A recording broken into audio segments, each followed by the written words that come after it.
going to show you how to make this hearty cabbage and kielbasa soup.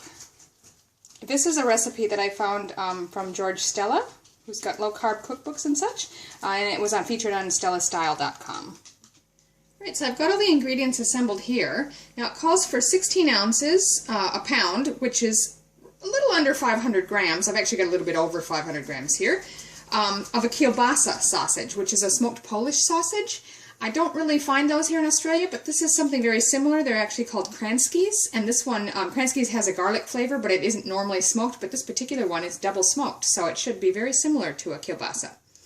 So that's what I'm going to use. You'll need about a tablespoon of olive oil, 1 medium onion, which we're going to chop, 6 cups of chicken broth, which is quite a lot.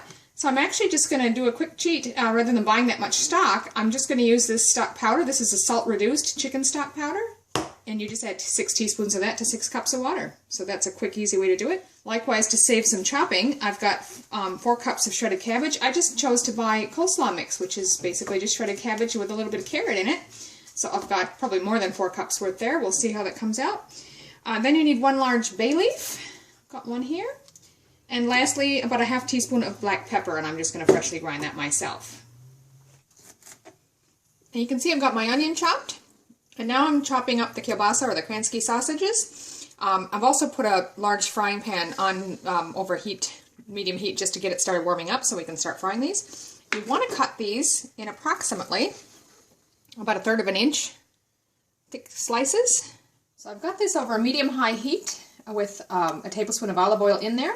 And I'm just going to add the sausages and start cooking. Now you're going to want to cook these just to brown them on both sides. Maybe about 3 minutes per side, or just keep checking and flipping them regularly, 5 or 6 minutes all up.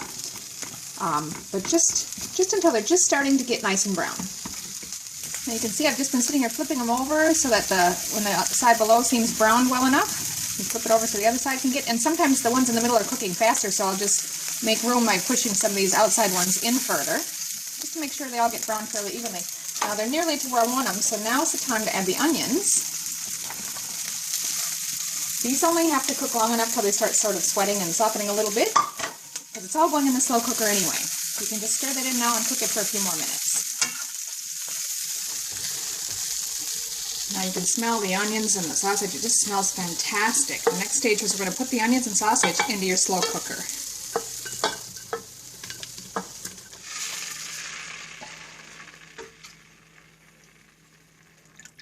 After you've done that, now I've got a fairly good nonstick pan here, so I don't really have any stuck-on bits, but you want to put just some of your stock in the pan and put it back on the heat and just run that around a little bit with a spatula to scrape up any bits you may have left on the bottom of the pan, because those are going to add good flavor. And then we'll pour that into the slow cooker over the meat. So we'll add that to our meat, and also the rest of your chicken stock. So that'll go in now.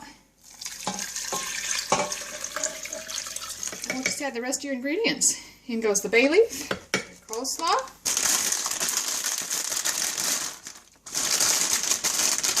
now, as I said, I've probably got a bit more than 4 cups here, so I'm going to stop for a second and see. I may not need any more. That looks pretty good, actually. Stir that up so you get your meat mixed in really well with it. And then lastly, I'm just going to add, you want about a half a teaspoon. I'm just going to go to taste here with the ground fresh pepper. Get that all mixed together well. It smells amazing. Cover it and cook it on low for 4 to 6 hours. Okay, it's actually been about 5.5 hours. I'm just going to serve it up. Looks really good. Smells really good. So there you have it, dished up. Cabbage and kielbasa soup, or in my case, Kransky. Give that a try. It's really nice. Don't forget to fish out the bay leaf before you serve.